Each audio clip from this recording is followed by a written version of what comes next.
السلام علیکم. ابو جی کے بارے میں سب سے پہلے یہ کہوں گی کہ ہمارے ساتھ وہ بیٹیوں کے ساتھ بہت زیادہ پیار کرتے تھے اور اسپیشلی ہمارے ساتھ دوستوں کی طرح رہتے تھے. اور ان کی کمی تو فیل ہوتی ہے، ان کی آبویسلی فیل ہوتی ہے، لیکن یہ ہے کہ جب ہمارے مائنڈ میں یہ بات آتی ہے کہ انہوں نے اس وطن کے لیے جان دی یا اس دھرتی کے لیے کیا جو کچھ کیا، تو پھر ہمیں بہت پراؤڈ فیل ہوتا ہے.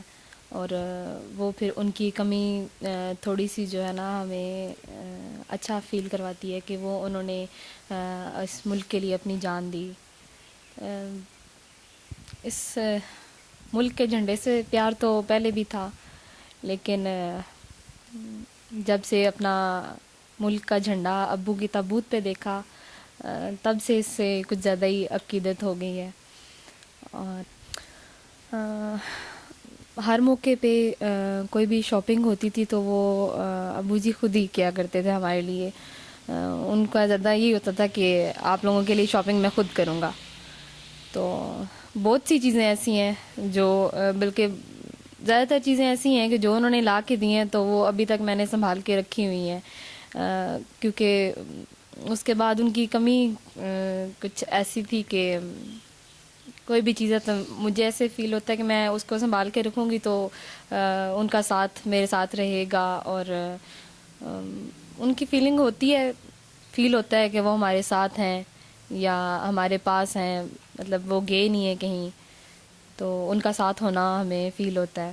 بالکل بے شک پراؤڈ فیل ہوا. ہماری حدود میں ان کے پیارے آئے اور ہمارے جو جانباز تھے حسن صاحب، انہوں نے ان کے پیارے جو ہیں وہ گرائے، تو پراؤڈ بالکل فیل ہوا. لیکن یہ ہے کہ ان کا میڈیا اور ہمارا میڈیا، یہ ہے کہ ان جو انڈین میڈیا ہے وہ بات کو بہت اس طرح سے پھیلا کے کہ ابھی ان کا جو ہم نے پائلٹ جو واپس بھیج دیا تو ان کے پائلٹ نے مطلب تعریف تو وہ جو دشمن کرے، تو ان کے پائلٹ نے ہماری تعریف کی تو ان کو یہ بات ہضم نہیں ہوئی.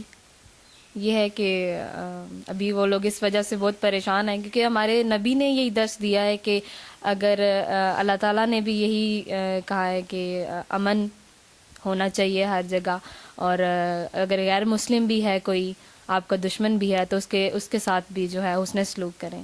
تو ہم نے تو بالکل اپنے اس امن کے نظام پہ ہی چلتے ہوئے اس کے پائلٹ کے ساتھ جو ہے وہ نرمی دکھائی.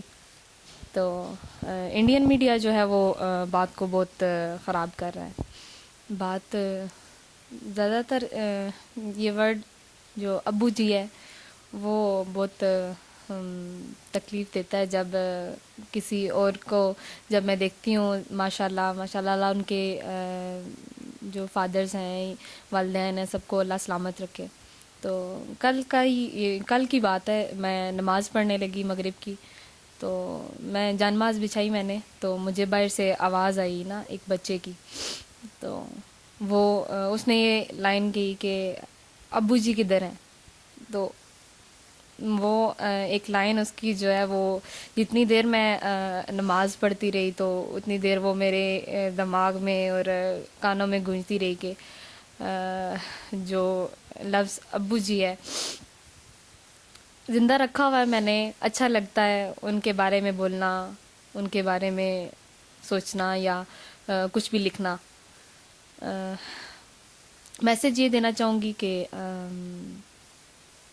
جس پاک دھرتی پہ اس طرح کے عزائم چل رہے ہیں کہ دشمن عناصر جو ہیں وہ نقصان پہنچانا چاہ رہے ہیں پاکستان کو یا جو بھی ہے، تو جس دھرتی پہ ایسے بیٹے ہوں، ایسے بیٹے جس دھرتی پہ موجود ہوں جو اپنے سر پہ کفن لیے گھومتے ہیں، وہ تو ہر ٹائم شہادت کی موت چاہتے ہیں.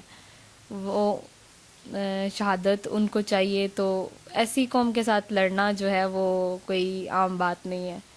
تو ہم تو امن چاہتے ہیں، لیکن اگر وہ لڑنا چاہتے ہیں، ہم دفاع کرنا چاہتے ہیں اپنا. ایک دفعہ کا ایک اور واقعہ میں شیئر کرتی چلوں کہ ایک دفعہ انہوں نے فون پہ یہ بات ہمیں بتائی کہ حالانکہ ابو جی سے بھوک برداشت نہیں ہوتی تھی، اور ایک ٹائم کا کھانا گھر آئے ہوئے ہوں تو ایک ٹائم کا کھانا تھوڑا سا لیٹ ہو جائے تو جلدی کرو بی پی لو ہو رہا ہے میرا، اور یہ وہ اس طرح سے. تو وہاں پہ انہوں نے اس طرح سے کال پہ بات کی ہم سے، تو انہوں نے کہا کہ اس طرح سے وہ جو دہشت گرد ہیں وہاں پہ دشمن ہیں، وہ یہاں پہ جو ہمارے خوراک کے لیے جو راشن وغیرہ آتا ہے یہاں پہ ہماری طرف، تو اس کا جو ہیلی ہے وہ یہاں پہ وہ اترنے نہیں دیتے، اس پہ وہ فائرنگ سٹارٹ کر دیتے ہیں، جس کی وجہ سے وہ ان کا ہیلی آیا ہوا اور انہوں نے فائرنگ کی اور وہ واپس چلا گیا. مطلب وہاں پہ انہوں نے اترنے نہیں دیا ان کے لیے راشن. تو اس طرح سے انہوں نے کہا، تو وہاں پہ ان کے لیے تھوڑا سا کھانا جو بچا ہوا تھا، تو وہ کہتے ہیں کہ اتنا کھانا نہیں تھا کہ جو ہم جو ہے نا سب کو وہ پورا ہو سکے. تو بلکہ کچھ سپاہی تھے ایک ساتھ میں ابو جی کی، تو انہوں نے کہا کہ سر آپ یہ کھانا جو تھوڑا سا ہے تو وہ آپ کھا لیں. تو انہوں نے کہا نہیں، مطلب مجھے بھوک نہیں ہے، تو دل نہیں کر رہا میرا، تو آپ جو ہے وہ کھانا جو ہے وہ آپ کھا لیں. تو وہ انہوں نے پہلے اپنے سپاہیوں کو کھلایا کھانا، اور انہوں نے کھانا نہیں کھایا. اور انہوں نے یہ بات شیئر کی کہ مطلب اب ہماری زبانیں جیسے اکڑ گئی ہیں، جیسے کہ ہم لوگوں نے پانچ دن ہو گئے ہیں کہ ہم لوگوں نے کھانا نہیں کھایا. تو ہمارے فوجی جوان ہمارے لیے فاقے بھی کرتے ہیں، اور ان کو وہاں پہ بھوک نہیں لگتی. 5 دن انہوں نے کھانا وہاں پہ نہیں کھایا، اور کھانے کے بغیر وہ وہاں پہ لڑ رہے ہیں اور سرحدوں پہ ہماری حفاظت کر رہے ہیں. لیڈر ہیں پی ٹی ایم کے منظور پشتین، ان کو میں ایک میسج دینا چاہتی ہوں کہ وہ پاکستان میں رہ کے اور جس طرح سے لوگوں کو وائلیٹ کر رہے ہیں یا جس طرح سے وہ ایکٹیویٹیز کر رہے ہیں، تو پاکستان آرمی کے خلاف بھی بول رہے ہیں. تو ان کو میں یہ میسج دینا چاہوں گی کہ وہ یہاں پہ پاکستان میں رہتے ہوئے، اور ان کی فیملی بھی یہیں ہے، اور وہ یہاں کا ہی کھاتے ہیں، یہاں پہ ہی ہمارے پاکستان میں رہتے ہیں. جب وہ پاکستانی ہیں تو جب وہ اس طرح کی ایکٹیویٹیز کریں گے تو ہم تو بڑے حساس لوگ ہیں، ہم شہیدوں کی فیملیز ہیں، تو ہمیں تو اس بات کا بہت دکھ ہوتا ہے. ہمیں اس بات پہ بہت دکھ ہوتا ہے کہ جب ہمارے اپنے وطن سے ہی اس طرح کے لوگ جو ہیں وہ اس طرح کی ایکٹیویٹیز کریں. تو ان کو ایک دفعہ سوچنا چاہیے اس بات پہ کہ اس طرح کی ایکٹیویٹیز سے ان پہ کیا اس کا افیکٹ ہو سکتا ہے.